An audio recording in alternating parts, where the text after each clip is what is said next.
Συναδέλφισες και συνάδελφοι, φίλες και φίλοι, με πειθαρχικά και βία δεν γίνεται παιδεία. Στις 8 Αυγούστου, εν μέσω θέρους, στείλανε εδώ στη Βέρεια 2 πειθαρχικά σε μία νεοδιόριστη και ένα νεοδιόριστο συνάδελφό μας. Και είναι σαν να τους λένε, τολμάτε να απεργήσετε? Δεν θα μπορείτε από εδώ και πέρα, θα σας τα κόψουμε αυτά. Αυτό είναι το νέο πειθαρχικό δίκαιο. Είμαστε εδώ λοιπόν σήμερα, όχι μόνο για να διαμαρτυρηθούμε, όχι μόνο για να πούμε όχι, αλλά για να δηλώσουμε ότι στεκόμαστε όρθιοι και όρθιες απέναντι σε μια βαθιά, αντιδημοκρατική και επικίνδυνη επίθεση σε κάθε έννοια δικαιοσύνης και ελευθερίας στο δημόσιο. Με αυτό το νομοσχέδιο επιχειρείται η μετατροπή του πειθαρχικού δικαίου σε ένα εργαλείο σιωπής. Μη μιλάτε. Μη λέτε τίποτα στους εργασιακούς χώρους. Θέλουν να καλλιεργήσουν το φόβο. Θέλουν να μας κάνουν να νομίζουμε ότι είναι ποινικό αδίκημα κάθε συνδικαλιστική μας και κάθε πολιτική μας δράση. Θέλουν να τρομοκρατήσουν κάθε φωνή αντίστασης. Πρόκειται για μια βαθιά πολιτική επίθεση στα δημοκρατικά δικαιώματα των εργαζομένων στο δημόσιο, με στόχο την καταστολή της συλλογικής διεκδίκησης, ακόμα και της απεργίας. Σαφές παράδειγμα είναι αυτό που ανέφερα πριν από λίγο για τους 2 συναδέλφους, για τους αντίστοιχους συναδέλφους στην πρωτοβάθμια, αλλά και για τα πάνω από 2.500 πειθαρχικά που έχουν σταλεί τον προηγούμενο χρόνο σε όλη την Ελλάδα. Αυτό το σχέδιο νόμου επιχειρεί να καταργήσει φυσικά τη μονιμότητα, παρακάμπτοντας όμως το Σύνταγμα. Δεν στοχεύει ούτε στην αντιμετώπιση των επίορκων, ούτε στην επιτάχυνση των διαδικασιών, όπως λέει η κυβέρνηση. Το νέο πειθαρχικό στοχεύει σε όλους εμάς, τους ευσυνείδητους και τις ευσυνείδητες δημοσίους υπαλλήλους, τον εκπαιδευτικό που εργάζεται με αφοσίωση, τον γιατρό που δίνει μάχη στο νοσοκομείο, όλους εμάς που στηρίζουμε τα σχολεία μας σε δύσκολες συνθήκες, όλους τους γιατρούς που στάθηκαν στην πρώτη γραμμή της πανδημίας, όλους τους εργαζόμενους που θέλουμε να αγωνιζόμαστε καθημερινά για δικαιώματα και για δικαιοσύνη.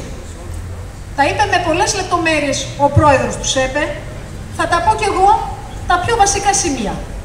Πρώτον, αυστηροποιούνται οι ποινές ανεξαρτήτως συνθηκών, πράγμα που είναι υπονόμευση κάθε έννοιας αναλογικότητας και δίκης κρίσης.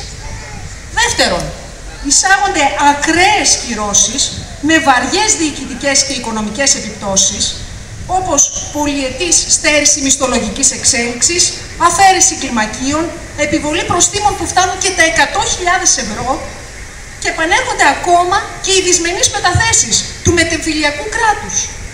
Τρίτον, οι προϋποθέσεις για την οριστική πάυση, την απόλυση που λέμε, διευρύνονται ακόμα περισσότερο.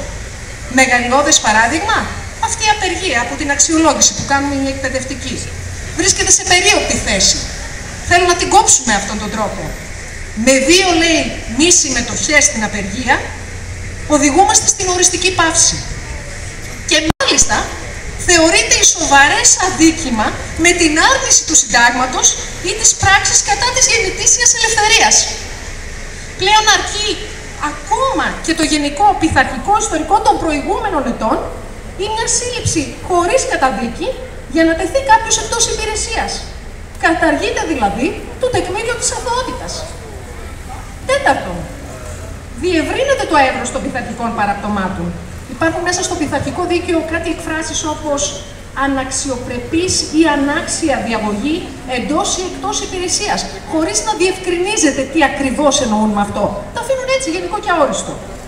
Ή έχει άλλη φράση, δημόσια, γραπτή ή προφορική κακόβουλη άσκηση κριτικής προς την προϊσταμένη αρχή. Τι μας λέτε δηλαδή?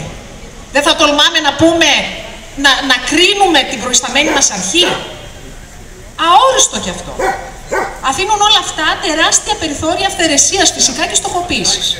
Και πέμπτο που αναφέρθηκε, ιδιαίτερα αποκαλυπτική είναι η αλλαγή στη σύνθεση των πειθαρχικών συμβουλίων.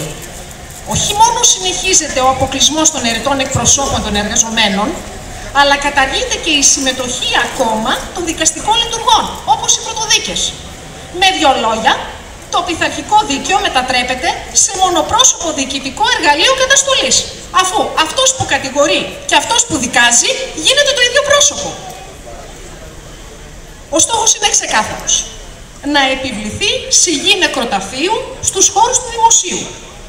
Να περιοριστεί η δυνατότητά μας να αντιστεκόμαστε, να οργανωνόμαστε και να διεκδικούμε.